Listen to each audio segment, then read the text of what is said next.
तुम्हाला माहिती आहे का? आता कोणतीही रेस्टॉरंट स्टाईल भाजी बनवायचं म्हटलं, की सर्वात आधी डोक्यात येणारा प्रश्न म्हणजे आता वाटण तयार केलं पाहिजे. पण ही रेसिपी अशी आहे, यामध्ये तुम्हाला वाटण करायची अजिबात गरज नाहीये. सर्व साहित्य चिरून घालायचंय आणि तरीसुद्धा ही पनीरची भाजी अशी बनून तयार होते, की ढाबा, रेस्टॉरंट, हॉटेलवरच्या चवीलाही मागे सारेल. आणि जर तुम्ही घरी एकदा या पद्धतीने बनवून खाल्ली ना, तर नक्कीच तुम्ही हॉटेलमध्ये किंवा ढाब्यावर जेवायला जाणं सोडून द्याल. चला तर मग रेसिपीला पटकन सुरुवात करूया. पण त्याआधी रेसिपी व्हिडिओ थोडासा जरी आवडला, तर व्हिडिओला जास्तीत जास्त शेअर करा, एक लाईक नक्की करा आणि चॅनलला सबस्क्राईब करायला विसरू नका. तर त्यासाठी मी गॅसवर कढई गरम करायला ठेवली आहे. आता हे ढाबा स्टाईल पनीर बनवण्यासाठी मी बटर किंवा तूप न वापरता कल्ल तत्वाचं सनफ्लॉवर ऑइल वापरणार आहे.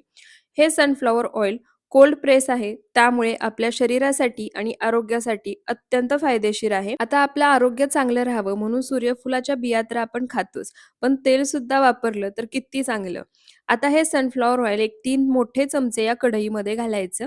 तेल गरम झालं की यामध्ये काही खडे मसाले घालायचे. त्यामध्ये हिरवी वेलची, मोठी वेलची, स्टार फूल, तमालपत्र आणि दालचिनी घेतली आहे.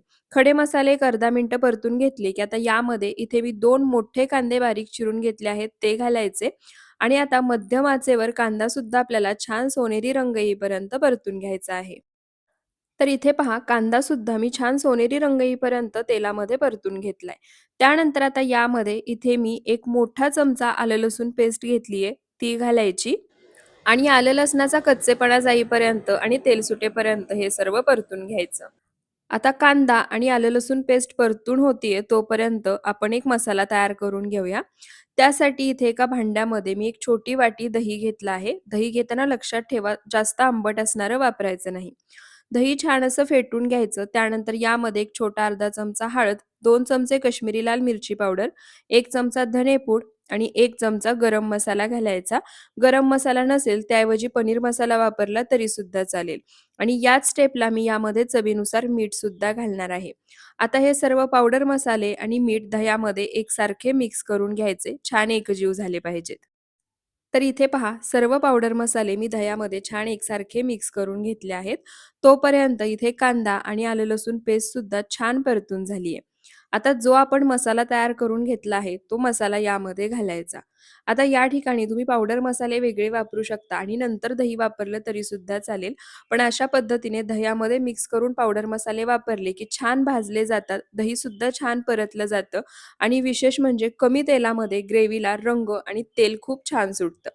तर इथे पहा दही घातल्यानंतर आणि मसाले घातल्यानंतर मसाल्यांचा कच्चेपणा जाईपर्यंत आणि छान तेल सुटेपर्यंत सर्व साहित्य मी पुन्हा परतून घेतलंय.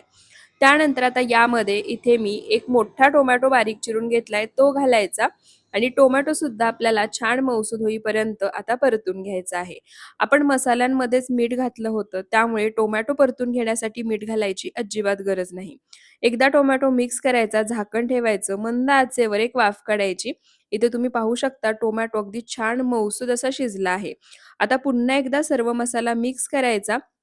1-2 मिनिटं छान असा परतून घ्यायचा. तर इथे पहा मसाला पुन्हा एक 2 मिनिटं मी छान असा परतून घेतलाय.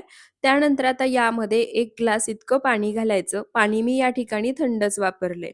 पाणी घातल्यानंतर आता मसाला पाण्यामध्ये एकसारखा मिक्स करायचा आणि त्यानंतर गॅसचा फ्लेम पूर्णपणे लो करायचा, झाकण ठेवायचं आणि मंद आचेवर मसाला पाण्यामध्ये छान असा शिजवून घ्यायचा.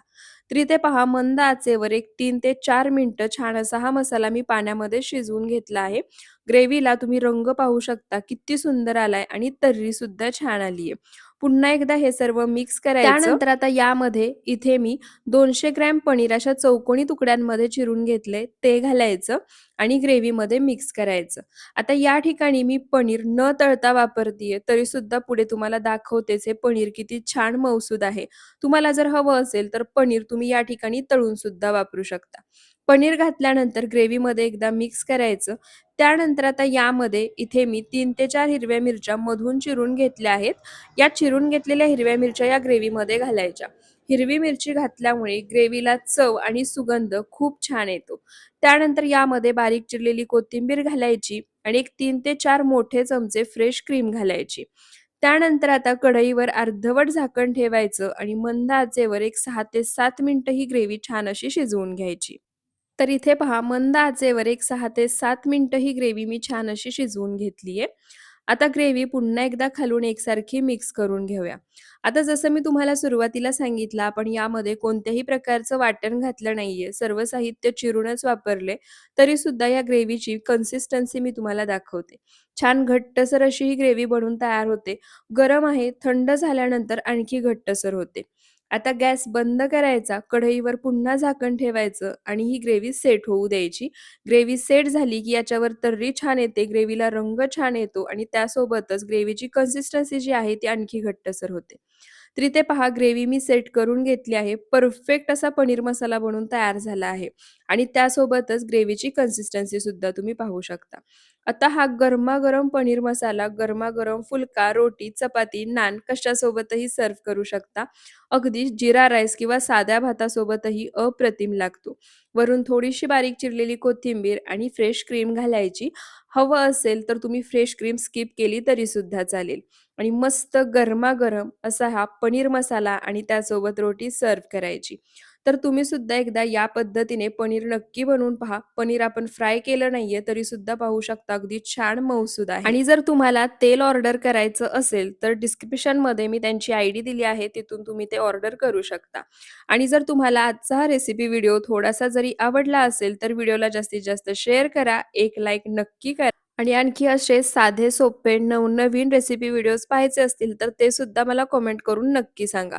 पुन्हा भेटूयात अशाच साध्या, सोप्या, नवनवीन रेसिपी व्हिडिओसोबत. व्हिडिओ शेवटपर्यंत पाहिल्याबद्दल खूप खूप धन्यवाद.